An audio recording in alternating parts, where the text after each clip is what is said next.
Okay, so if this is about synthetic and long division today, the first thing we have to understand is we're going to be doing stuff like that.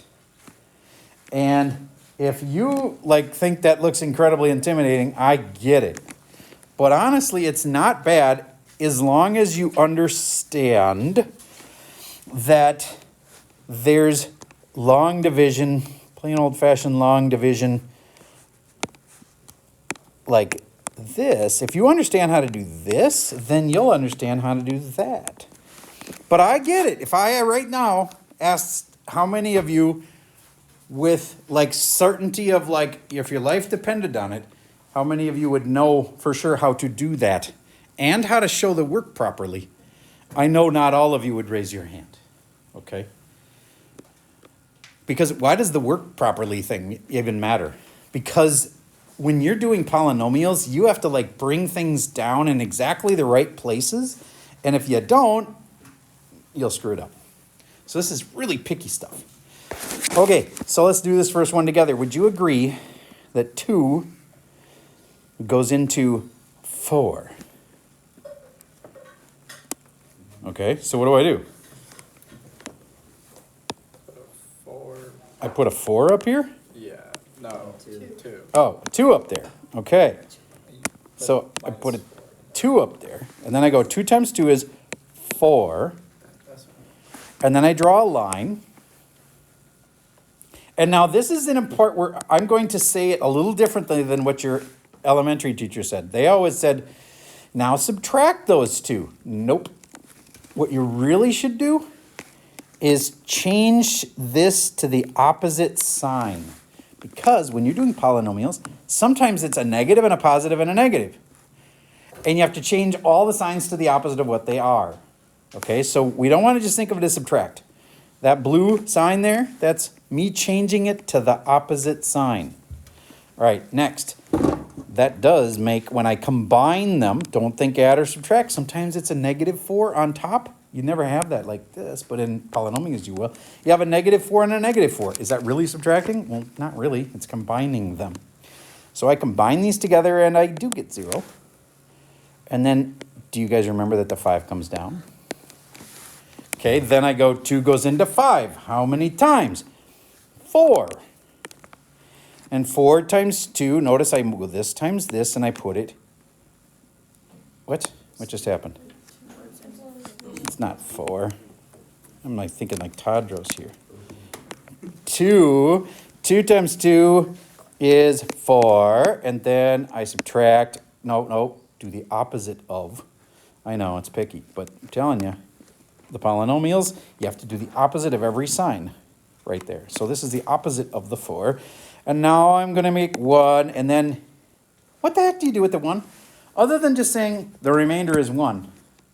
What do you do with the 1? Let me show you. You say 45 is equal to 2 times 22. But that's just lying.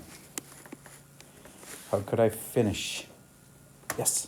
Wouldn't you add a decimal under, it'd be 45.0 and then you bring the 0 down and put it... Okay, now just hold that thought for a second because you're not wrong. You're just doing something completely different. And I'll do it that way in a minute. But for right now, would you agree 2 times 22 doesn't equal 45? This is not true. Come on, finish it. Somebody can finish it. You see it? +1. Yeah. Where'd that 1 come from? From there. Whatever the remainder is, it goes there. Now see, when we're doing polynomials, it'll be like this. X squared plus 7 times x plus 2, and then you add plus 3x at the end. That's what they're going to kind of look like. You'll have 2 factors, and then you'll have to add the remainder at the end. Okay, let's see if you really caught that. So here's another one. 2 goes into 61. Everybody do the long division the right way. You may be like, I never really got this in elementary school. But hey, you're older and smarter now. You can do it now, even if you couldn't before.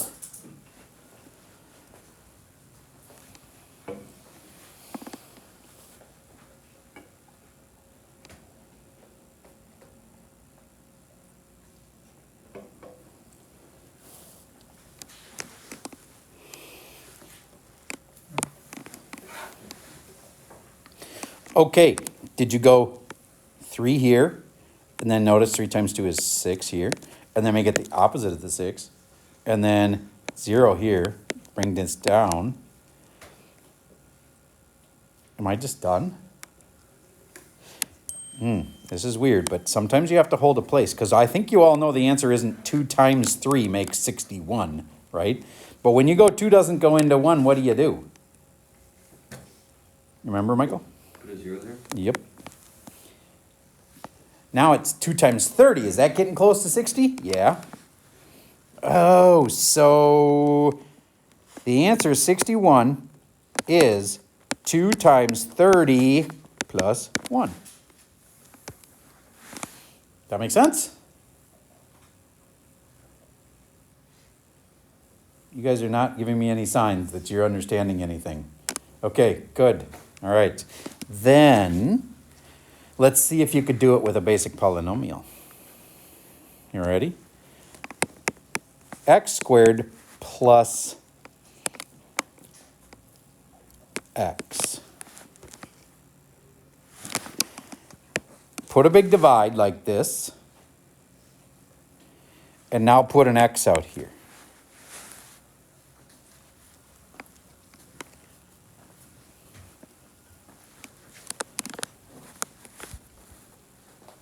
Now, usually the hardest thing for the kid is to get started. So my advice, and this has been pretty good over time, always just start with an x. And then see if it's working. How can you tell if it's working? Well, you go this times this, and you put it here. And this happened to work perfectly, and x usually does work. If it doesn't work, though, maybe you need 2x, or maybe you need x squared. But it always has an x in it. Think about it, we're factoring. Don't factors usually start with like x or x squared or 2x? Okay, so put an x up there and then adjust if it doesn't work. X squared, draw a line, opposite, 0, bring down the x. Does x go into that? How many times? Yeah, it goes in there once. 1 times the x, opposite, 0 remainder. Sweet. I just need a plus here. That is a positive 1, isn't it? And what did we just figure out? That x squared plus x is equal to x times x plus 1 with a remainder of 0. Do you have to put plus 0 at the end? Think about that. Plus 0, that doesn't really do anything, right? So you do not have to put plus 0. But on the other hand, I get a kid that's doing this is just trying to tell me, there was a remainder of 0, Mr. Server. So I wouldn't have marked it wrong, but you don't have to have plus 0. Now I know, some of you are like, I could have factored that so much easier without this process. But let me show you, like, don't write this down, but if you had this,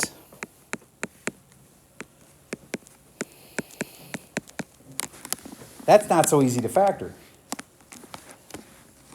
But you could even make it worse. I could even put a plus x to the 5th in the front, and I can still factor it with this long division process. Okay, so the long division thing is pretty handy for factoring really complicated things. Now I'm going to chop that front of it off again here and say, what if it was this? Do you guys remember how to do this kind? I did one in my video the other day. Let's see if it's stuck. Try to factor this, and you might be like, but you just showed us how to do long division. I know, it's related. You'll see in a minute. But for right now, can you do the kind where you divide it into 2 chunks? It's called factor by grouping. Let's see if you still got this in your skill set. We'll pause for a second and give it a try. So by now, if you knew how to do this, you would have already done it. And you might really pay attention here to learn this, because this is pretty handy. These both have an x squared in them, so you factor it out. You have x plus 4 left. What do these two have in common? They both have a 2 in them. So you factor that out to the front. And then you have an x plus 4 left over. Then these two are in common. They come out to the front, and they're x plus 4. And then these two are what's left. X squared plus 2. And then just to put it all together, do you get that if I multiply all of this out, this would give me my original problem? That's the point. This is the factors. So if I multiplied that all out, it would give me my original problem. Okay, that's called factoring by grouping.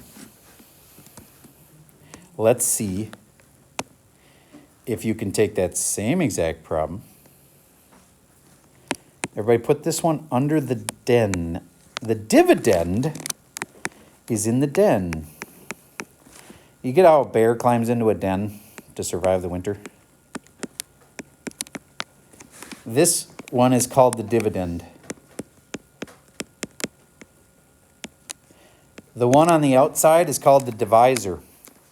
And we just did this a second ago. And I know x plus 4 would work nice where it would not have a remainder. I think those are the coolest kind. But to be honest, in your homework, you have more of them that have a remainder than not. Okay, so don't be like thinking they're always going to work out. A lot of times there's a remainder.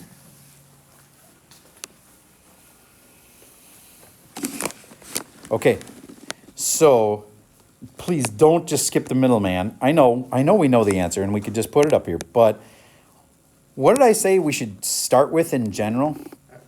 X. And if I try that though, I'll end up with x squared, which isn't big enough to work here, so what do? X squared. And then I got x to the third, and then I got plus 4x squared, and ooh, cool. Opposite, opposite. Don't forget to change the signs. That really matters a lot more when there's pluses and minuses all over the place. This one happens to only be positives, so it's kind of, not as big of a deal. Those are all gone. These drop down. Notice I bring both of them down. If you have two things here, you need two things over here. 2x plus 8, and then it's pretty easy to see this will be a 2. 2 times the x, 2x. 2 times the 4, 8. Opposite, opposite. No remainder. Yay, I factored it. There's my factors. You guys getting this? They look really scary, but they're not that bad. Okay. So, I'm going to do one more. This one, warning, is going to have a remainder. Don't let that bother you. If this had a remainder, I would have just written x plus 4, the one factor, x squared plus 2, the other factor. And if there had been a remainder, you just put it here. Let's say there had been a 3x remainder, I'd put it there.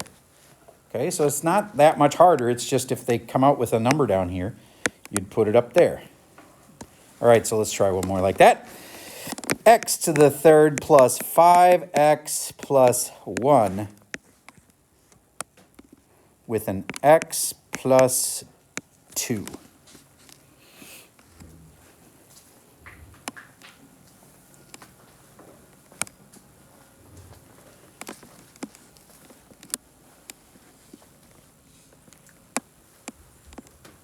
I'll pause for a second while I give this one a try.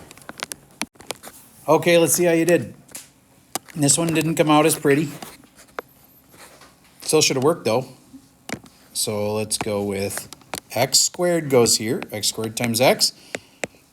X to the third. X squared times 2 plus 2x squared. What the heck? And I go opposite, opposite. And now I get how this could have been confusing.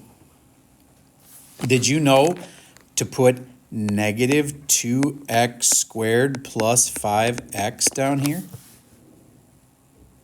Because think about it, can this really actually subtract? They're not like terms. Okay, then I have to do it again. So what's next? Well, remember, you want to match this term.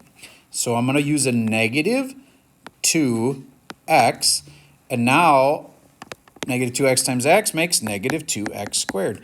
Negative 2x times the positive 2 makes negative 4x.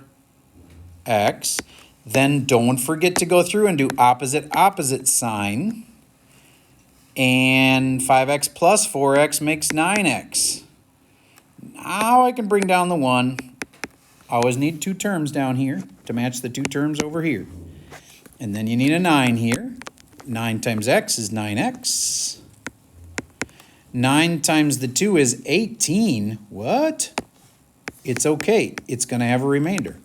Don't forget to make the opposite signs, though. Opposite, opposite. So that's a negative 18. Makes negative 17 is my remainder.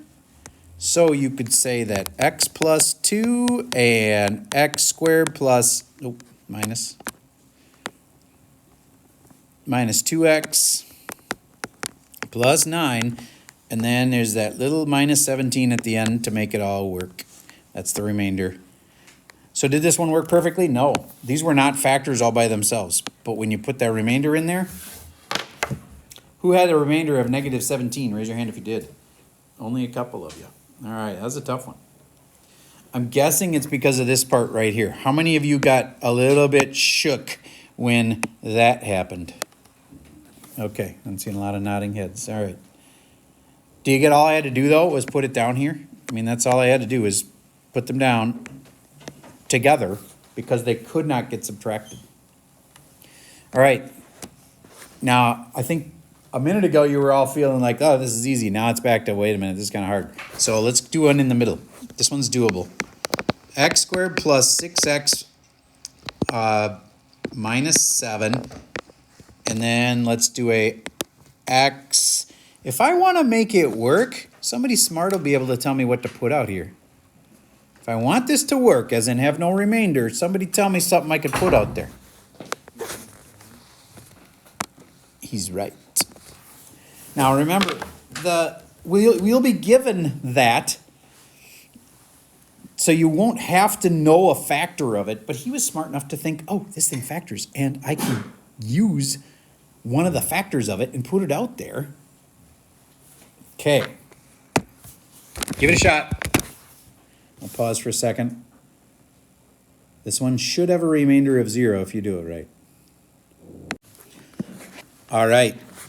Did you put an x here? And did you therefore get x squared minus x? Draw a line. Then you got opposite, opposite. 7x plus 7 here, because you always want to make that first term match. 7 times x, 7x. Oop, forgot to bring down the minus 7. Can still fix that.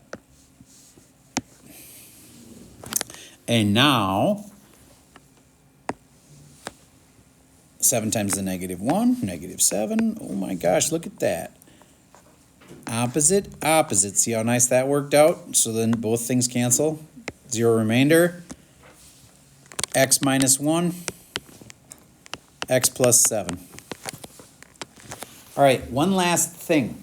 On this problem, they would have said, they wouldn't have given you this.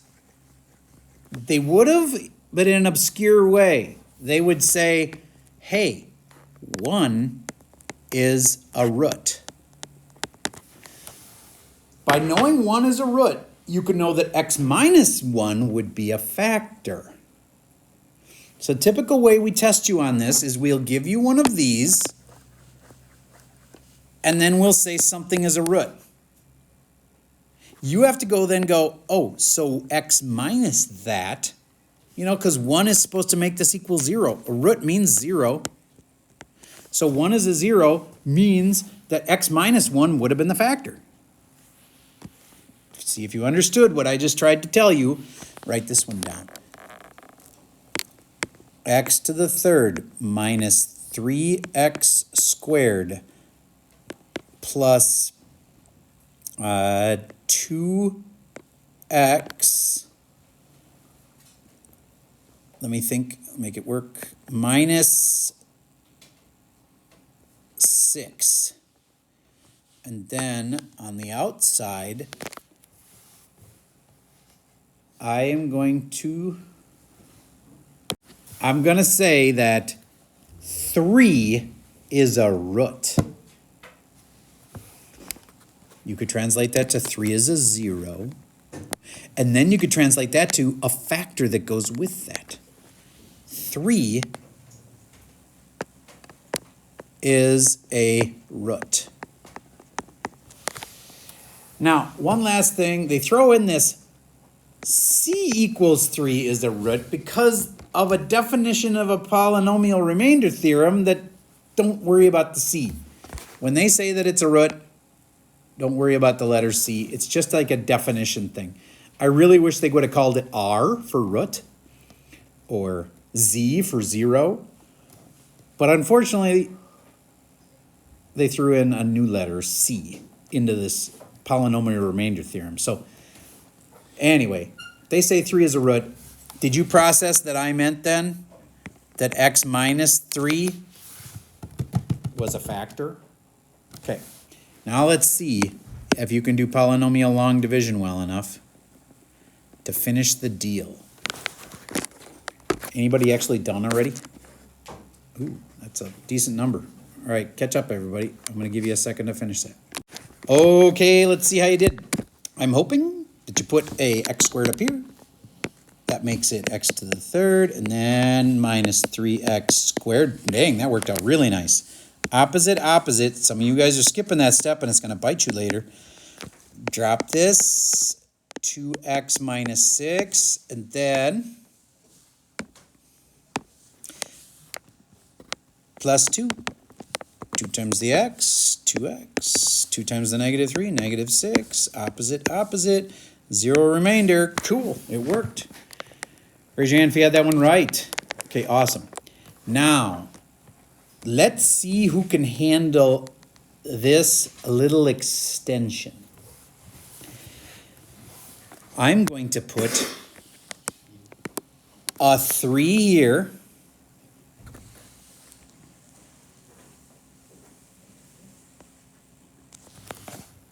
And I'm going to put a 1, a negative 3, a 2, and a negative 6. And then I'm going to draw a line across.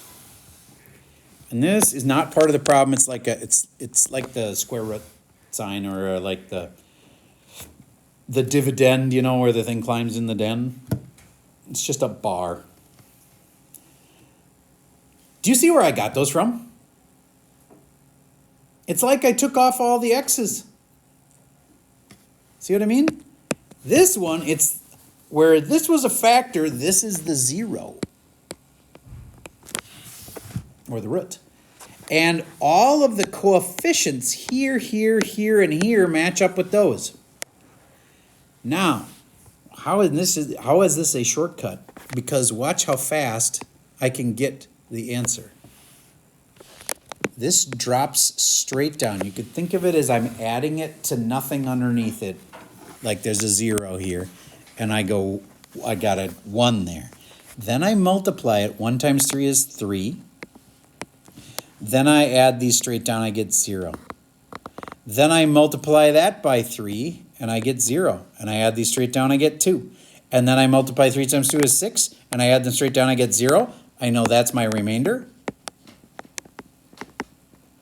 And this was x minus 3, and this was 1x squared plus 0x plus 2. Boom. It's the same exact answer, and it's faster.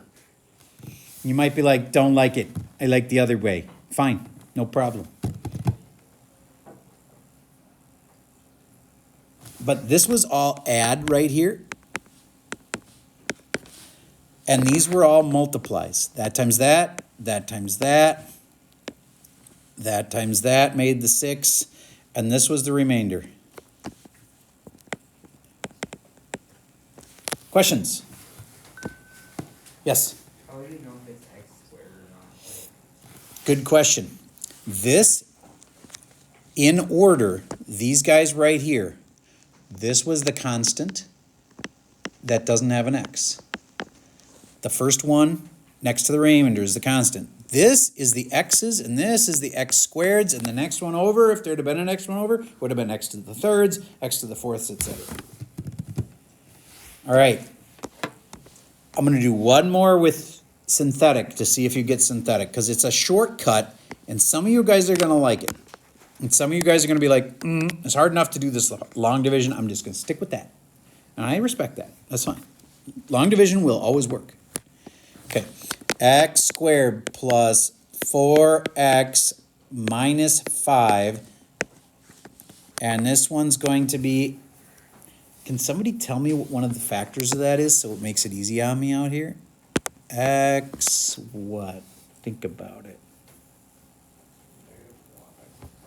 X minus 1 works. Nice job. Okay, now do it with long division first. And then see if you can go do it with synthetic.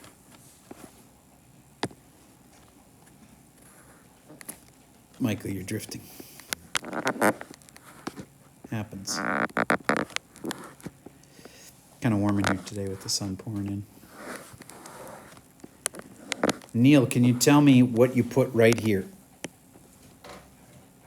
X is correct. X times X is X squared. X times negative 1 is negative 1X.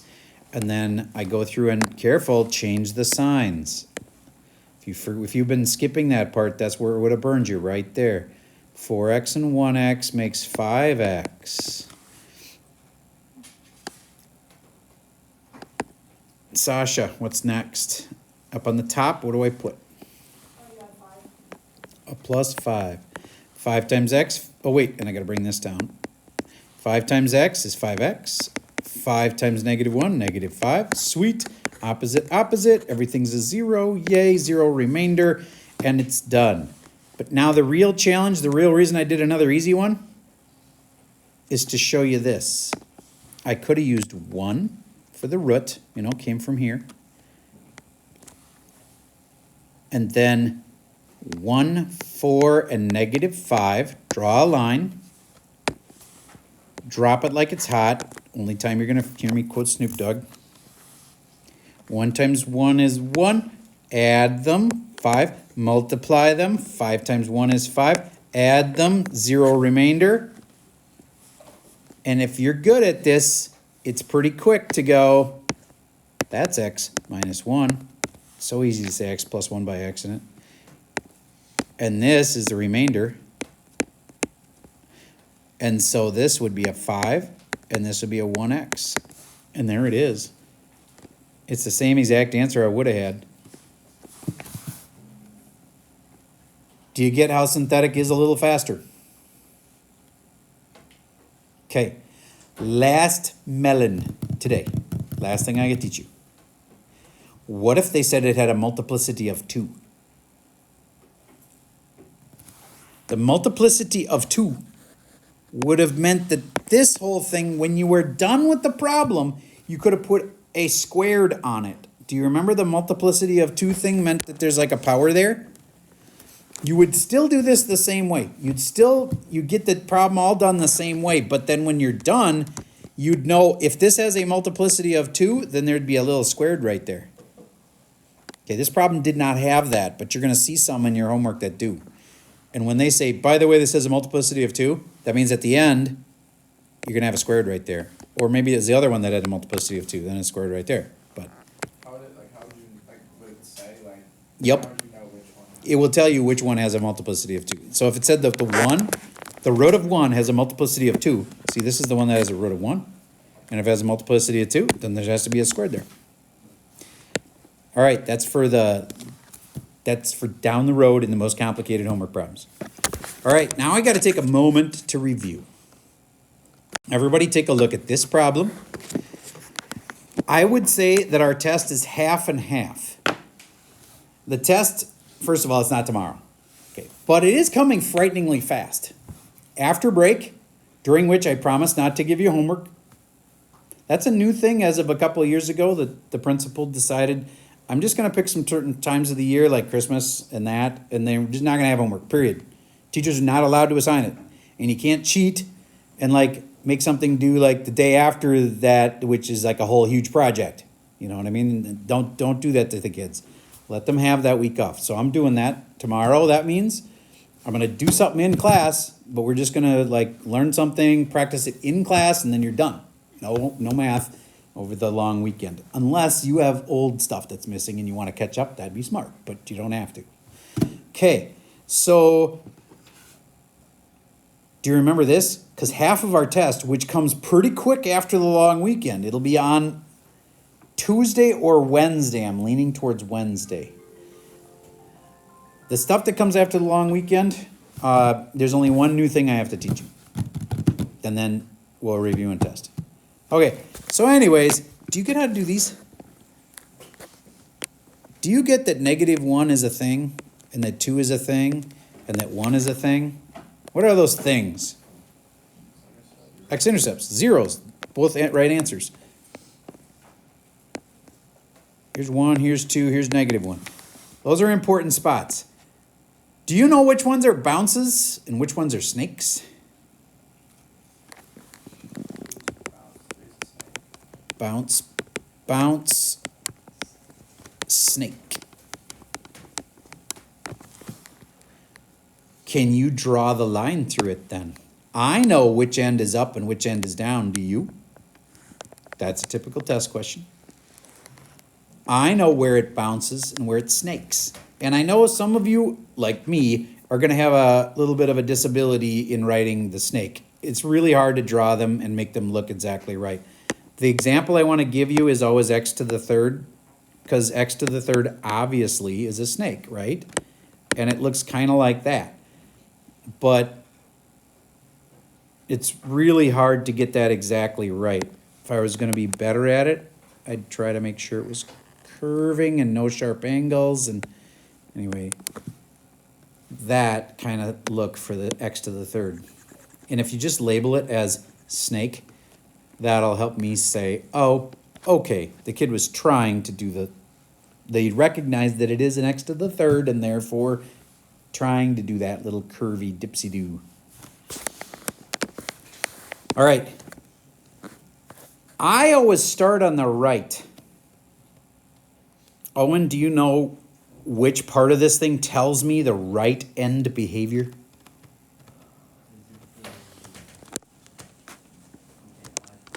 It's okay. That's negative in the front there. Tells me the right end behavior. If you had to guess, Owen, do you feel like that's telling me that it's going down or up? Down, yes. Negative does sound like down, and it is down. So this is going down on the right. Now remember, though, it's bouncing there, and it's bouncing there. Next thing, it says find the y-intercept. That's up in the directions. Could have easily missed that. But the y-intercept is where x equals, finish this sentence for me. The y-intercept is where x equals 0. Good. And so if I put in a 0, and a 0, and a 0, trust me, I'll save you some time, you get -8. So then this is at -8. And then it goes up like that. True or false?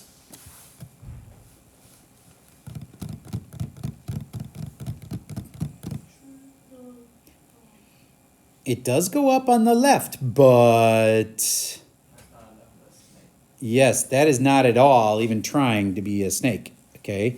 So here's how you really should end. I'll do it in blue.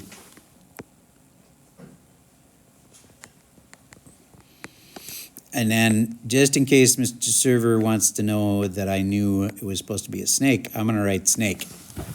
I don't really need you to write bounce by the other ones because I can see that they'll bounce off. But on the snake one, if you want to like clarify, hey, I'm trying. I'm not just trying to cut through there. I'm trying to do that weird snake thing. Okay? All right. Now, I know you guys have gotten used to, I don't put much homework in the grade book, but I did take a long time to make that worksheet, and it's really important, like literally half your test. That worksheet represents half your next test. Okay, so it's super important. So here's what I have decided to do on that.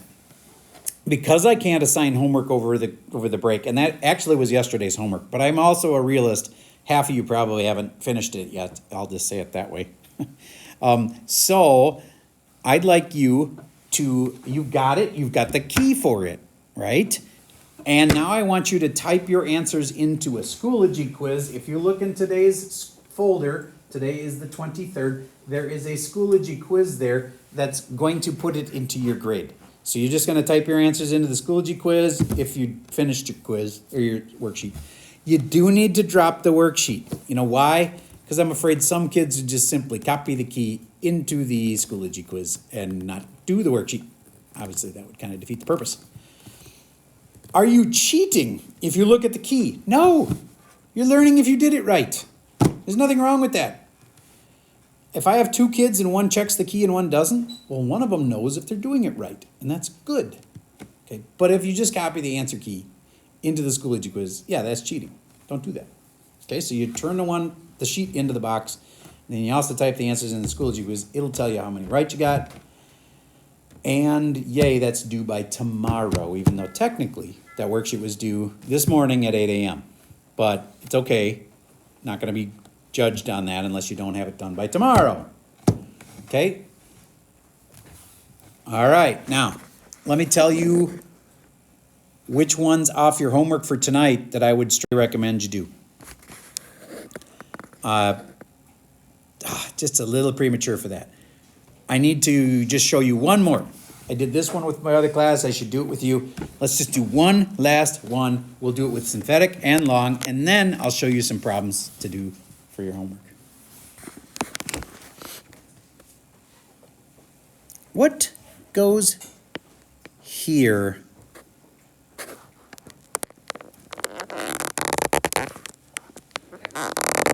X squared, very good. If you had started with an X, that was smart, because I said you could always start with an X.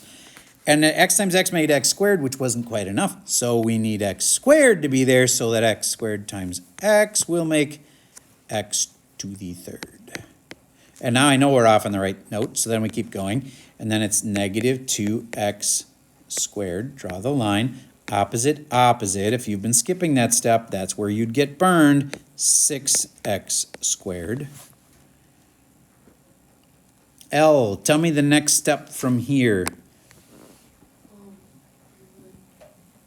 Bring down the Nice. And then what goes up here? 6x. Nice. 6x times x is 6x squared. 6x times negative 2, negative 12x. Again, opposite, opposite. 7x. Bring down this. And I've noticed that when these factor, 7x minus 14 factors, that's usually a sign you're going to end with no remainder, or a remainder of 0. Not promising that's always the case. I'm just saying it's a correlation. Okay, so then I got to put a 7 here. And 7 times x, 7x. 7 times the negative 2, negative 14. Draw the line. Opposite, opposite. Makes a big 0. Yay, it worked. And my answer is that and that are factors with no remainder. So you could add 0 at the end. Drop it like it's hot. 1 times 2 is 2. 4 times 2, nope, 4 plus 2 is 6. We always add straight down. We multiply at the angle here. 12, add straight down, 7. I'll let you finish it off.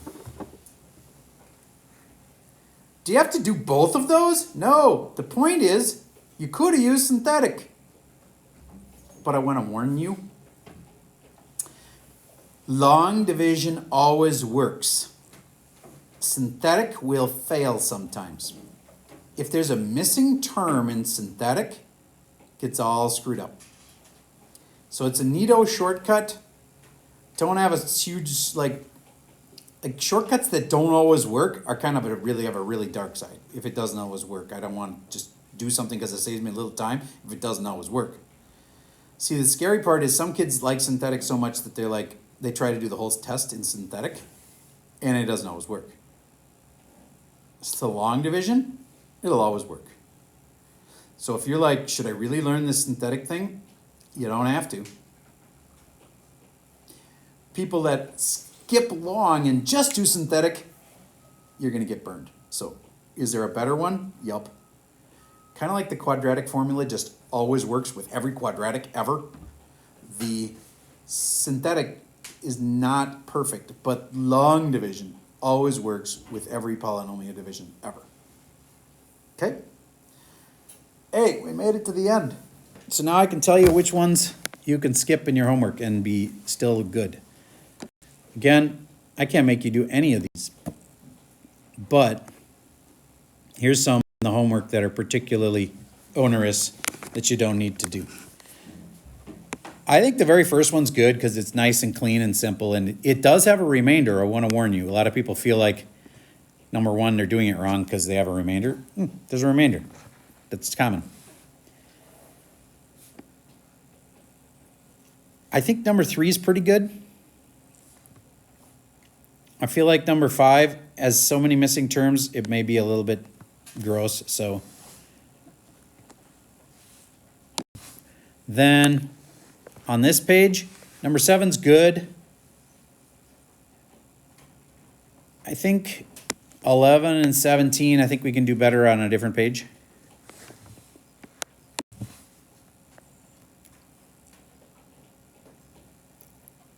I cannot recommend number 25 more highly. That is a really typical type question. So I strongly recommend number 25. And one last one. Number 38. I would do that one because, remember me saying the multiplicity thing?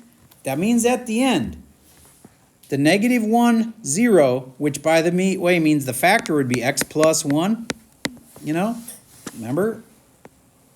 The negative 1 makes it equal 0. That factor will have a to the third when you're all done with the problem.